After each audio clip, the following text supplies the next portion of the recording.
Bonjour tout le monde et bienvenue sur ma chaîne. Aujourd'hui, j'aimerais vous parler d'un sujet qui me tient vraiment à cœur. Il s'agit de la vérité. C'est vraiment un sujet assez complexe dans sa globalité parce que tout le monde pense la détenir et est-ce qu'on la détient vraiment? Installez-vous et surtout, je vous rappelle, ma chaîne traite de beaucoup de sujets complexes, disons plusieurs sujets que j'essaie de comprendre et des sujets, disons, que j'ai un peu compris. Et on va essayer aujourd'hui de traiter ces sujets-là de façon objective, bien sûr. Vous allez me voir traiter des sujets vraiment sociétals et de l'actualité aussi, qui sont assez complexes.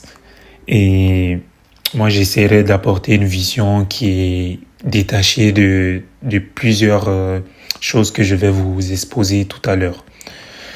Donc, installez-vous et on est parti.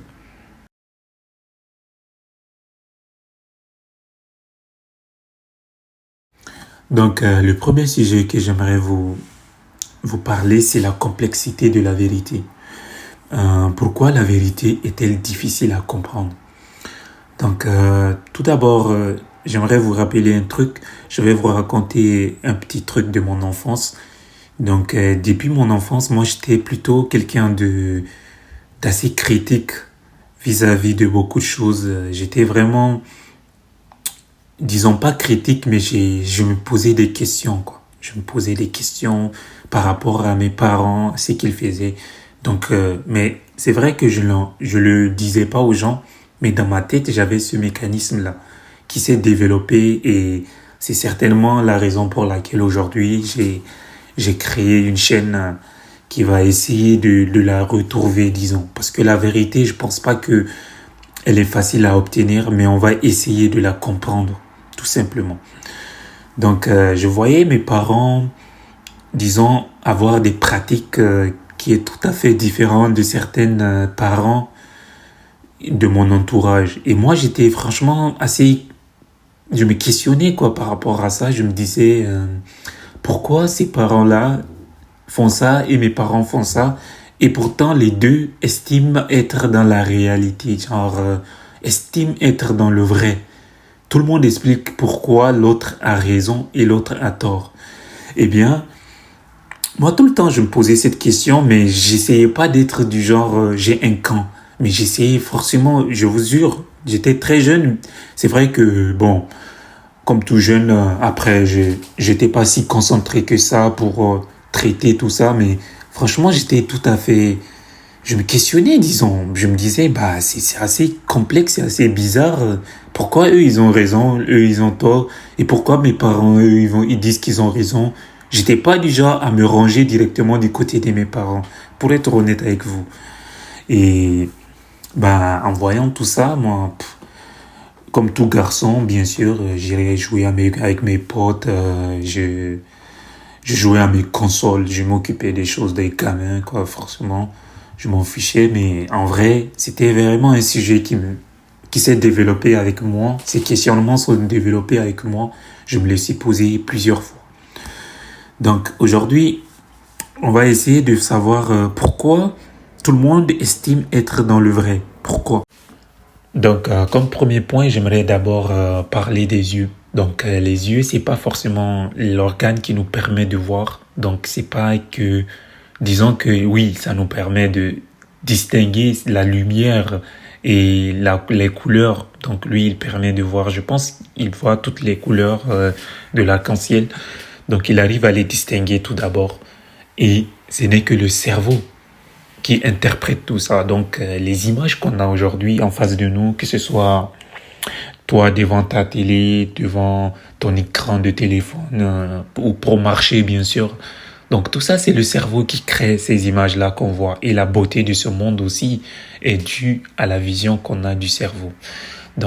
Connaissant tout ça, on sait que maintenant, bien sûr, c'est grâce au cerveau qu'on arrive à voir, comprendre les images, mais le monde en tant que tel, de façon objective, Disons qu'une personne qui n'est pas humaine ni animale, qui est là au-dessus, peut-être qu'il voit autre chose que ce que nous on voit. Tu vois ce que je veux dire? Je sais pas si c'est assez clair. Mais en allant de cette vision-là, qu'est-ce qu'on peut en déduire, tu vois? Par exemple, une personne qui n'a pas forcément eu les mêmes choses constamment dans sa vie. Par exemple, une personne qui vit dans l'Amazonie, il y a des peuples qui vivent dans l'Amazonie qui ne sont pas près du monde moderne, disons. Mais ces gens-là, ils ont des facultés, leur cerveau ont des facultés de développement, qu'ils peuvent voir certaines choses que nous, si on était dans l'Amazonie, on n'aurait pas vu et qu'on aurait peut-être pu être en danger, tu vois. Donc, ces gens-là, peuvent, disons, avoir un cerveau qui va dans ce sens-là.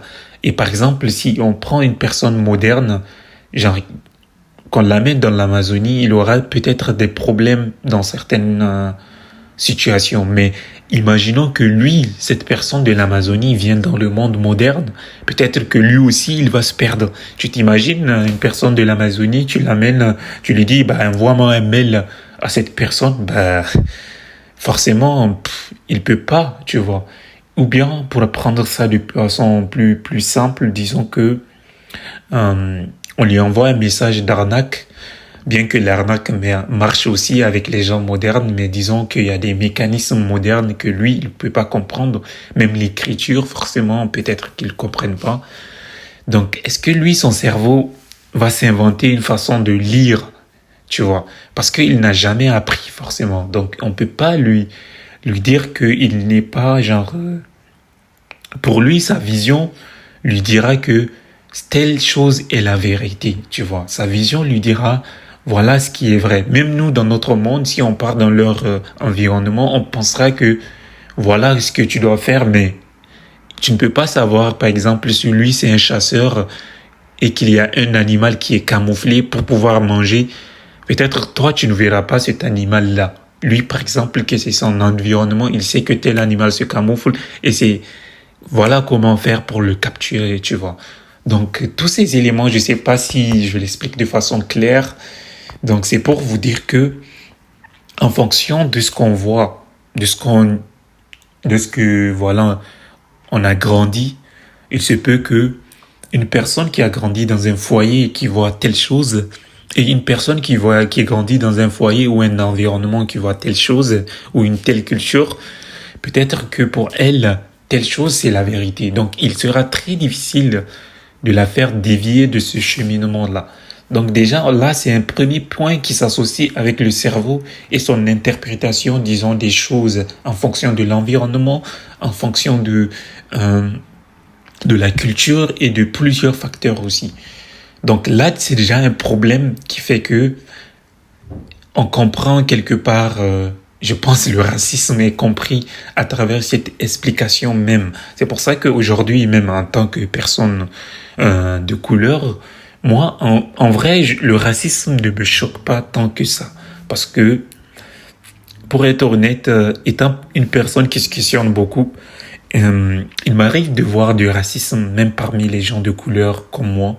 Et pourtant, quand tu parler à ces gens de couleur, tu leur expliques, est-ce que si tu inversais les rôles avec une autre race, penses-tu pas que cette personne aurait pris ça, genre tu aurais pris ça par exemple toi-même comme étant du racisme, tu vois? Je vois beaucoup de ces genres de problèmes, c'est pour ça que moi je parle très peu du racisme, je m'engage très peu dans le racisme. Donc, mais surtout aujourd'hui, parce que aujourd'hui j'arrive à euh, avec la vérité, j'ai mes recherches, j'arrive à comprendre pourquoi telle personne réfléchit comme ça. Donc, je lui en veux pas tant que ça, tu vois. Du moment que il ne me touche pas physiquement et dans la vie de tous les jours, ça ne me rend pas tant triste que ça. Je sais pas pourquoi les gens ils se plaignent tant que ça, mais je les comprends. Peut-être que eux n'ont pas fait mon travail, disons. Mais attention, je cautionne pas le racisme, bien sûr, parce que le racisme, certaines personnes qui n'ont pas, disons, travaillé, qui n'ont pas mon expérience, ça peut leur causer d'énormes problèmes et le racisme physique aussi qui touche à la personne de façon physique, on condamne bien sûr. Et toutes ces choses-là, mais c'est juste pour rappeler que même dans les sociétés, disons, à majorité de couleurs, on peut avoir des comportements racistes entre les individus, mais c'est genre trop subtil. Donc, l'être humain a cette tendance à rejeter ce qui est différent de lui. Donc, dès là, en connaissant, disons, les deux facteurs, non seulement le cerveau qui interprète les choses en fonction de l'environnement dans lequel tu as grandi, ta culture et d'autres facteurs qui peuvent intervenir aussi, dès lors que tu connais ça et que tu connais que l'être humain, de par son évolution, a cette tendance à rejeter ce qui est différent de lui et qu'il a besoin de plusieurs éléments pour pouvoir accepter, disons, entre guillemets, cette personne, genre, de façon, disons, fluide, genre, il faut du temps et un peu d'ouverture d'esprit, d'études pour pouvoir se faciliter la tâche de communiquer avec l'autre, tu vois.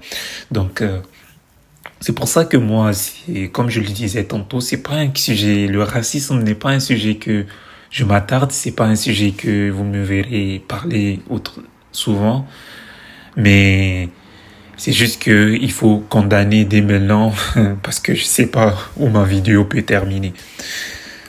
Toujours dans la complexité de la vérité, je vais essayer de vous exposer plusieurs expériences de perception qui peuvent varier, disons, d'un individu à l'autre, mais généralement ces tests-là sont assez cohérentes en termes de la globalité des gens. Par exemple, prenons l'expérience de Müller-Lyer. Donc, c'est une expérience où on présente deux flèches, deux, disons, modèles de flèches, un qui a les deux sens qui vont l'une à l'autre, genre l'autre il est extérieur qui pointe vers l'extérieur et les deux autres pointent vers l'intérieur. Donc en observant l'image dont je vais vous montrer, on constate que, je sais pas vous, mais je vous donne juste, disons une seconde, mettez pause si vous voulez, observez très bien et dites-moi quelle ligne est plus grande que l'autre, par exemple. Au la ligne centrale. Quelle flèche est plus grande que l'autre, disons, objectivement. Mais sans prendre en compte les flèches, mais disons au niveau du segment. Disons le segment. Lequel est le plus grand. Certainement, la majorité des gens en voyant cette image diront que la flèche du dessus est plus grande que celle du dessous. Mais ce n'est qu'une illusion optique. Parce que les deux sont égaux. Vous vous rendez compte? Ils sont égaux. Allons de ce postulat-là, mais certainement, il y a certaines personnes, à travers leur visuel, directement, ils peuvent voir que c'est égal, mais vous vous rendez compte d'à quel point toutes ces subtilités existent. Et c'est pas la seule expérience, on va essayer de creuser d'autres aussi. C'est assez intéressant parce que quand on regarde aussi, disons, l'image, c'est toujours l'expérience de Müller-Lyer. Et vous verrez que sur cette image, c'est un peu plus compliqué à voir, mais je pense que ici aussi, la majorité des gens diront que la ligne qui se trouve au milieu semble être la plus grande.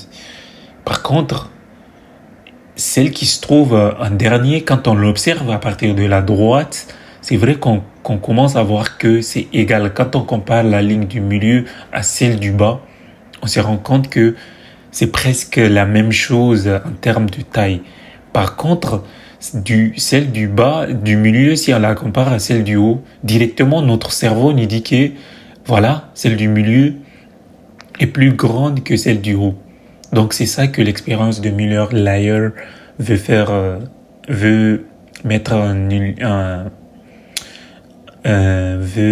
nous faire comprendre. Donc regardez ici l'image qui corrige tout ça. On peut voir que tous les segments, disons, sont de même taille en réalité. Donc tout ça, c'est un mécanisme que le cerveau se crée, donc qui fait que on peut beaucoup douter de lui dans sa perception. Bien sûr, il aura raison sur beaucoup de choses, mais ça ne nous garantit pas qu'il ait raison à 100% sur beaucoup de choses. Donc c'est pour ça que le doute doit exister dans chacun d'entre nous. Mais malheureusement, dans notre monde, on se rend compte que la majorité des gens sont très confiants quant à leurs réponses. Et ça, c'est un problème qui crée beaucoup de conflits. Ça crée beaucoup de conflits si on ne sait pas que le cerveau peut nous tronquer, peut-être dans le faux, malgré que tu vois quelque chose, c'est pas forcément ça, la réalité. Et tout ça nous permet de, dès qu'on a cette information, bien sûr, euh, tous les conflits deviennent très simples à gérer, je pense, beaucoup très simples. Et l'arrogance aussi, et elle disparaît quelque part. Mais je pense que ce qui empêche les gens, même ceux qui connaissent l'information, cette information, c'est que les empêche forcément de réagir à travers le doute, c'est parce que c'est la peur de la cohérence. Donc, tout ça, on viendra là-dessus parce que il y a un sujet qui traite sur ça à travers cette vidéo. Donc après les expériences des illusions, on se rend compte aussi que le cerveau a un problème de perception aussi. Donc il y a bien sûr, vous pouvez faire plusieurs recherches, vous verrez que il y a d'autres expériences similaires à l'expérience de Müller-Lehrer que vous pouvez consulter et voir à votre guise. Et vous comprenez à quel point le cerveau, il ment des fois. Franchement, il nous ment. Voilà. Ensuite, on va exploiter maintenant un sujet qui me paraît vraiment très intéressant parce que c'est les vérités scientifiques. Une vérité scientifique, c'est une proposition qui résiste à la réfutation et qui décrit le monde avec précision dans les conditions données. Donc, qu'est-ce que ça veut dire? Donc, c'est une sorte de méthodologie qui consiste à observer quelque chose, à l'expérimenter et ensuite on conclut. Mais cette conclusion ne veut pas dire que cette vérité, elle est complète. Donc eux-mêmes, ils sont dans le doute. Même les vrais scientifiques, malgré qu'ils ont testé la chose, et le test ne se passe pas forcément en un seul endroit. Il se teste peut-être aux États-Unis, on fait un test, on teste ça en Chine, on teste ça quelque part d'autre. Donc c'est là que on peut confirmer que telle chose est une vérité. Donc vous vous rendez compte, même la théorie de l'évolution, elle n'a pas été prise, voilà. Donc, disons que Darwin a fait sa théorie, elle n'a pas été directement valide et elle est considérée comme une théorie. Il faut faire une différence entre une théorie et une hypothèse aussi, parce que une théorie, ça veut dire qu'elle a été testée. Donc, même les vérités scientifiques ne disent pas qu'une chose est vérité. Donc, dans l'absolu, disons, ils disent qu'elle est, pour l'instant, voilà ce qu'on a. Ça veut dire que, pour l'instant, voilà ce qu'on peut dire qui est la vérité. Vous vous rendez compte à quel point même les gens les plus intelligents de ce monde sont dans un doute. Mais par contre, chaque être humain, très souvent, la majorité d'entre nous, on a cette facilité de penser que toute chose est une vérité pour nous. Vous vous rendez compte? Alors que même les gens les plus intelligents suivent une certaine méthodologie, une certaine rigosité qui fait que c'est pas forcément ce qu'ils pensent et qu'ils appliquent. Il faut qu'ils expérimentent, qu'ils font plusieurs expériences. Puis voilà, imagine toi, t'es scientifique, tu as une idée, tu aimerais que ça soit valide pour que on te récompense pour ça. Mais il faut que tu prouves plusieurs fois pour pouvoir être potentiellement accepté. Et même si c'est potentiellement accepté, on dit pour l'instant. Tu te rends compte? C'est comme si on te dit pour l'instant. Tu fais ton travail, tu bosses des années. Et on te dit pour l'instant. La théorie de Darwin, c'est tout le temps une théorie. C'est pas une vérité totale, tu vois. Parce que c'est pour l'instant. Il n'y a pas mieux pour l'instant. C'est ce qu'ils veulent dire par ça. Donc, c'est ça qu'on appelle un consensus. Par exemple, la théorie de Darwin, c'est un consensus scientifique. Ça veut dire elle est acceptée par tous les scientifiques, disons, qualifiés pour pouvoir l'accepter, disons.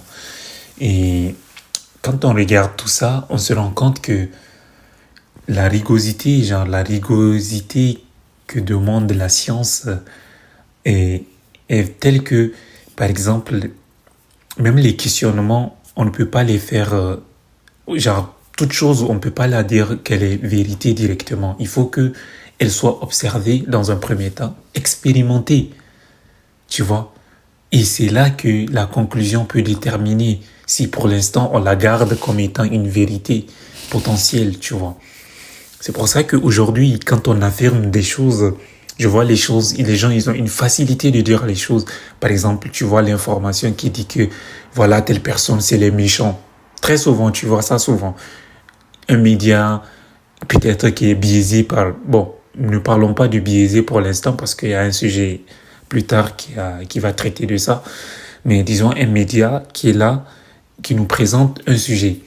Bah, telle personne a vu ça, il vient, il nous l'expose. Et il nous dit, voilà, voilà ce que ce média a dit, et que lui, il pense que ces médias a raison, et que, en fonction de des gens qui croient en ce média-là, ce média est légitime. Par exemple, si ce média dit que Elon Musk, il croit en ce média, ou bien, disons, quelqu'un de très intelligent dit que ce média, il est bon, par exemple, tout le monde va prendre ça pour potentiellement vrai, sans faire nos propres recherches et savoir pourquoi cette personne, de façon objective, dit que telle chose est vraie. C'est pour ça que moi, aujourd'hui, l'information, je l'observe. Je ne dis pas qu'elle est vraie, je ne dis pas qu'elle est fausse, parce que je ne suis pas qualifié forcément pour la décrire qu'elle est vraie ou fausse. Sinon, je fais intervenir ma propre opinion qui est peut-être biaisée. Mais j'ai fait juste un foreshadowing. Pour ceux qui savent c'est quoi ce que ça veut dire, foreshadowing. C'est une référence du manga. Désolé pour les gens qui ne sont pas intéressés par ça. Mais c'est une sorte de, disons, une sorte d'anticipation. Voilà. Donc, c'est pour ça que même l'information, il faut pas la croire. Il faut appliquer certaines méthodes scientifiques, l'observer dans un premier temps, l'expérimenter, c'est quoi? C'est faire des recherches connexes, voir des articles neutres, trouver des gens qui sont vraiment neutres ou des gens concernés par l'opinion opposée qui dit qu'une telle personne est méchante, ok? Oh, tu m'as dit qu'elle est méchante, bah ça c'est ton opinion, attendons d'entendre son opinion aussi et là, on ne peut pas encore trancher parce que l'autre aussi peut potentiellement dire quelque chose qui est faux. Vous voyez un peu? Donc, la vérité est vraiment très complexe. Mais les gens choisissent de faire, de prendre des tâches faciles alors que ça peut être très dangereux dans bien des cas. Et les gens jump directement pour dire telle chose c'est la vérité parce que c'est très difficile de faire ces recherches là à chaque fois et je les comprends franchement. Imagine tu me dis que telle chose est la vérité, bon franchement tu m'as dit bon c'est pas si intéressant que ça forcément je t'accepte, mais chaque sujet, chaque chose mérite une rugosité pour pouvoir ne pas être manipulé dans un premier temps et ne pas choisir le mauvais camp, tu vois. Parce que choisir le mauvais camp, c'est être peut-être potentiellement dans le camp des oppresseurs. Et ça, c'est très dangereux et très injuste. Et tout celui qui cautionne l'injustice, bah, c'est qu'il a forcément un travail mental à faire. Ensuite, en dernier point, j'aimerais parler des biais cognitifs. Donc, c'était ça que j'avais parlé tantôt. Donc, c'est quoi les biais cognitifs? Ça, c'est même la chose qui m'a fait douter d'énormément de choses, en fait. Parce que c'est un mécanisme qu'utilise notre cerveau. C'est toujours cet organe-là qui contrôle tout. Donc, c'est une sorte de mécanisme que utilise notre cerveau donc, c'est une sorte de raccourci, disons, que notre cerveau choisit de prendre pour se simplifier la tâche. Donc, c'est une sorte de fainéance, notre cerveau aussi, tu vois. Il voit des sujets, il dit, bah, telle chose, c'est comme ça. Bon, je vais pas trop réfléchir, je vais dire, c'est ça. Parce que, voilà, c'est que ce raccourci me dit, il faut pas te faire chier, tu vois, à penser autrement, tu vois. Donc, c'est comme ça que fonctionne notre cerveau. Et ces genres de biais, on en a plusieurs. Le cerveau on a créé plusieurs. Je ne sais pas, peut-être qu'il y a des études qui confirment ça, je ne sais pas, peut-être si quelqu'un le sait, il peut me le dire dans les commentaires. On ne peut pas tout traiter, le cerveau ne peut pas tout traiter. Il faut aller de ce postulat pour savoir que le cerveau ne peut pas tout traiter en même temps. Il a besoin de repos. Donc c'est pour ça qu'il a créé ces mécanismes-là pour se faciliter la tâche. Bon, tu m'as dit que cette couleur, c'est la bonne. Tu m'as dit que telle personne a fait ça. Bah c'est ça, et puis c'est ça. Et pour pouvoir vous illustrer ça, je vais commencer par la confirmation, par le biais de confirmation. C'est quoi le biais de confirmation? Donc, pour vous l'illustrer de façon simple, c'est comme si aujourd'hui, une personne dit qu'elle n'aime pas l'ananas. Ou par exemple, moi, je dis que je n'aime pas l'ananas. Donc, pour pouvoir me faciliter la tâche et que, par exemple, quelqu'un vient me demander. Donc, je vois une étude qui est en rapport avec tout ça, qui montre que l'ananas est un fruit qui tue. Bah, en voyant cette information-là, je vais la rechercher. Même s'il y a des médias qui disent que l'ananas ne tue pas, je me concentrerai forcément sur celui qui dit qu'il tue. Et l'algorithme va me faciliter ça, il va m'apporter plusieurs informations qui vont dans ce sens-là. Ça, c'est le biais de confirmation. Ça veut dire que tu as choisi de partir dans ce sens-là, toi-même, pour pouvoir confirmer pourquoi tu n'aimes pas. Tu as besoin de cohérence. Donc, c'est pour ça que tu cherches cette information. Ça vient dans ce sens-là. Par exemple, les médias, aujourd'hui, ils peuvent dire que telle race est tueuse. Genre, une race, par exemple, disons, telle personne, elle est dangereuse. Tu vas la voir dans les médias. Bah, toi aussi, si tu es d'une autre race qui méprise l'autre race, tu as potentiellement ce biais qui te dit, bah, forcément, comment dire, je vais chercher les informations qui confirment cette hypothèse, alors que il y a plusieurs autres informations qui prouvent le contraire. Bah, toi, tu choisiras ces informations-là pour pouvoir te créer un mécanisme simple dans ton cerveau pour te dire, aujourd'hui, dans un débat, si on te dit telle race est comment, tu sais déjà ce que tu vas dire. Tu vois ce que je veux dire? Et ça, c'est le biais de confirmation. Ensuite, on va parler du biais de... je vais vous parler que des très peu de biais, mais de toutes les façons, vous pouvez faire des recherches vous-même. Vous allez voir d'autres biais qui sont là beaucoup dans notre cerveau et qui nous facilitent la tâche, mais c'est vraiment pas des vérités. Tous ces biais ne sont pas des vérités, les gars.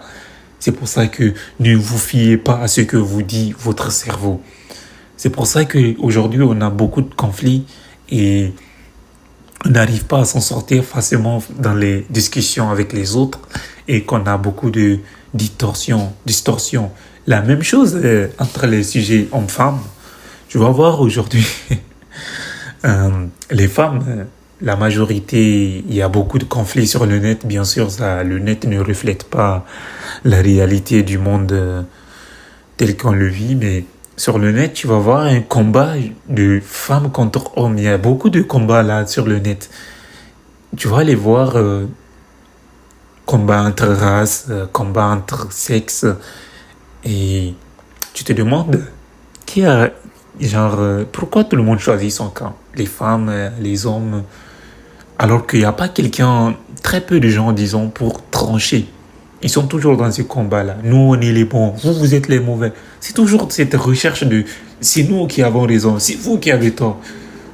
Il n'y a pas de discussion, c'est juste pour dire que l'autre est... Voilà. Alors, moi, j'aimerais vous parler d'une expérience qui m'a fait prendre conscience de comment les biais cognitifs sont vraiment dangereux, tu vois. Donc, c'était l'expérience de Milgram.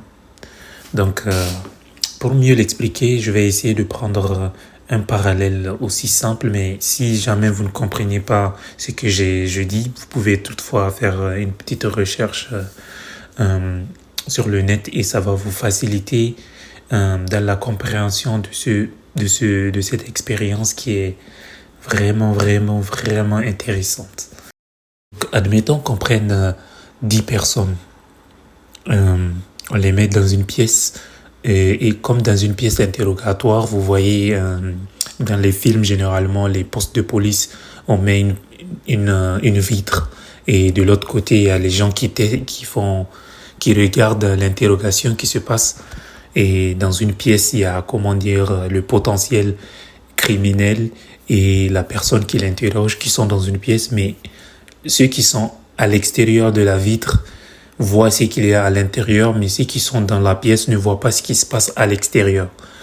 Donc, je ne sais pas si vous comprenez un peu le visuel, parce que moi, je l'ai dans ma tête, mais je ne sais pas si avec des mots c'est facile à comprendre.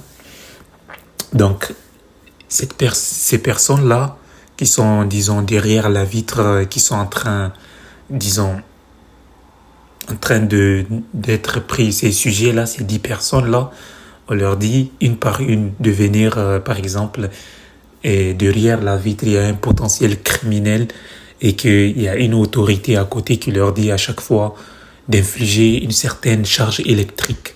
Genre, c'est comme, vous voyez, les exécutions. Je sais pas si vous avez regardé la série Prison Break. Vous allez voir, il y a le personnage criminel qui est censé être exécuté, qui va subir, comment dire, des charges électriques. Mais bien sûr, c'était juste un test.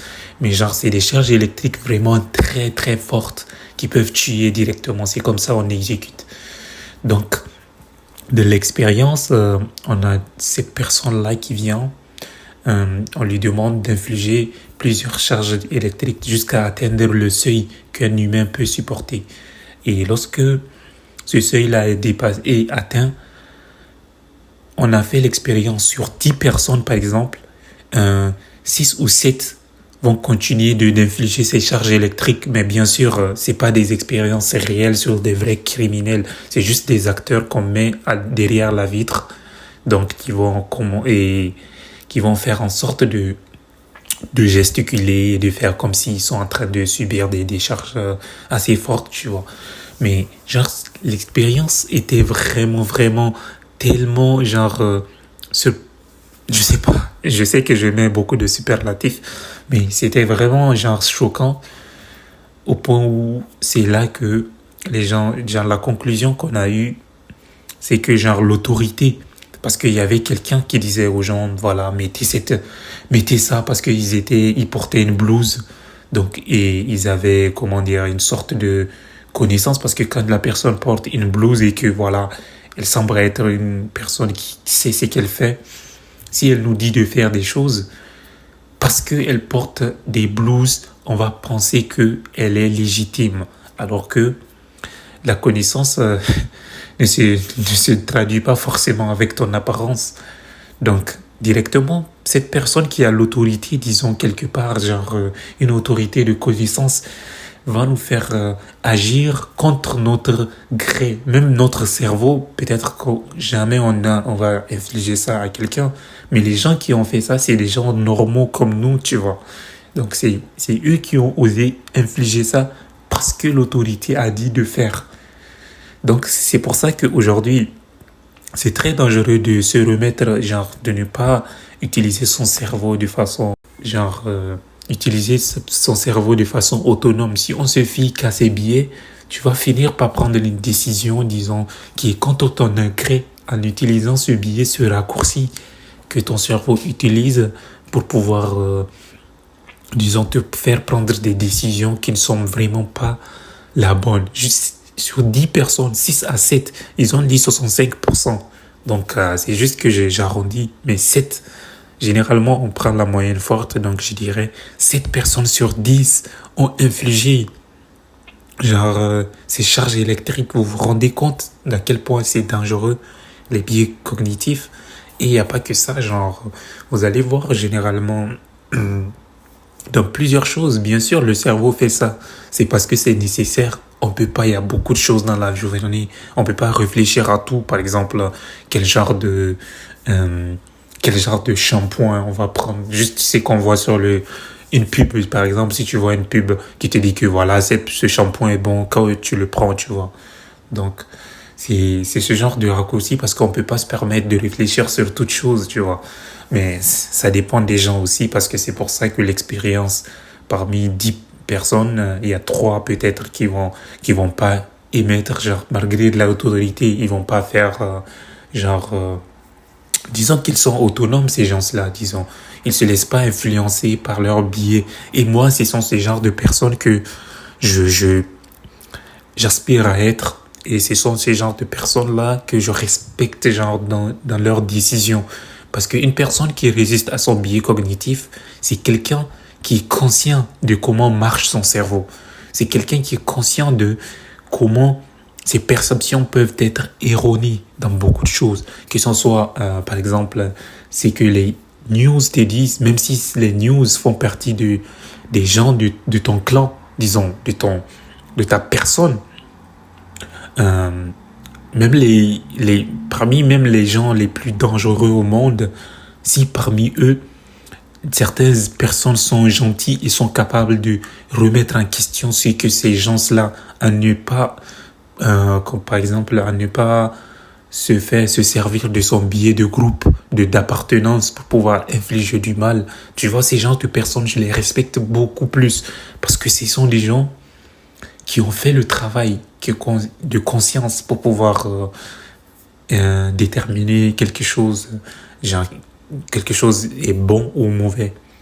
Je sais pas si mes explications sont assez cohérentes. Désolé s'ils ne sont pas parce que je suis pas vraiment, je sais pas. Je travaille sur être meilleur en termes d'explication. Donc c'est pour ça que je vous dis, à chaque fois dans les news, à chaque fois quand tu parles avec quelqu'un et que tu te rends compte que cette personne a une façon de parler qui fait qu'elle résiste à ses biais, alors cette personne, il faut la prendre très au sérieux dans ta vie de tous les jours. Quelqu'un qui est capable de se remettre en question. C'est pour ça que moi, aujourd'hui, je vois beaucoup de débats sur le net, que ce soit... Bien sûr, le net n'est pas une représentation totale de la société, mais c'est quelque part un groupe de gens. Donc, on peut pas les prendre pour tous des gens non réfléchis. C'est impossible. Mais quand je vois certains débats sur le net, comme le débat de d'homme ou femme, les débats de race, les débats de news, telle personne est dangereuse, telle personne culture est mauvaise, ne te fie pas à ça. Fie-toi à la personne qui te dit, voilà, elle a un biais, mais qui arrive à apporter plusieurs éléments. C'est pas en prenant, par exemple, un seul élément et qui vient te l'exposer, c'est pas pour ça que la personne dit vrai. Tu vois, te remettre constamment en question, remettre constamment en question tes perceptions, ça t'aidera à mettre en question les paroles des autres, peu importe qui est cette personne. C'est pour ça que moi, aujourd'hui, depuis mon enfance, j'avais ce questionnement-là sur mes parents. Je savais pas que je résistais quelque part au biais de l'autorité de mes parents. Parce que pour moi, quand t'es enfant, genre, l'exemple premier, c'est tes parents. Donc, eux, genre, pour toi, ils sont les gens qui savent tout, tu vois, entre guillemets, tout. Donc, ces gens-là, quand ils, par exemple, disent ne fais pas ça, tu te dis peut-être que c'est ça, c'est la vérité, tu vois. Donc, c'est pour ça que tu fais pas ça, mais bien sûr, il y a des enfants turbulents, donc ils résistent. Mais ça, c'est pas un biais, c'est plus un besoin de combler l'interdit, de franchir l'interdit. Donc, c'est pas forcément ça, mais moi, c'est plus dans la réflexion que ça m'intéresse. C'est dans la capacité à dire peut-être que mes parents font ces choses-là, mais je suis pas d'accord avec ça, tu vois. C'est ce genre de personnes qui réfléchissent qu'il faut prendre très au sérieux. Par exemple, c'est ça. C'est pas forcément la personne, son milieu social, sa race, ses résultats à l'intérieur. C'est pour ça que moi, même en termes d'intelligence, à l'école, tu vas te rendre compte que les gens vont dire, tous ceux qui réussissent leurs examens, moi je faisais partie des gens qui réussissaient un peu, donc pas trop, mais un peu, disons. Mais dans cette enfance, on a tendance à croire que voilà, on est plus intelligent, mais quand plus tu grandis, tu te rends compte que c'est faux. Voilà. Donc moi, je vous fais cette vidéo plus spécialement pour illustrer, par exemple, d'où et quel cheminement ma chaîne va prendre. Et on va traiter plusieurs sujets qu'on va essayer de se détacher, disons, de nos biais. Et on va essayer d'exploiter plusieurs choses et conclure. Mais c'est jamais une décision basée sur une seule information. On va essayer de faire un travail sur plusieurs choses pour pouvoir vous apporter un meilleur suivi, une meilleure vision impartiale, la plus possible, puisque ça peut pas être total. C'est pour ça que même malgré tous mes travaux, remettez mes paroles en question aussi. Parce que moi aussi, j'essaie d'être le plus impartial possible. Donc, il se peut que je me trompe sur quelque chose. Donc, si vous trouvez des erreurs, ça me plairait beaucoup même que vous me les disiez dans les commentaires, peu importe.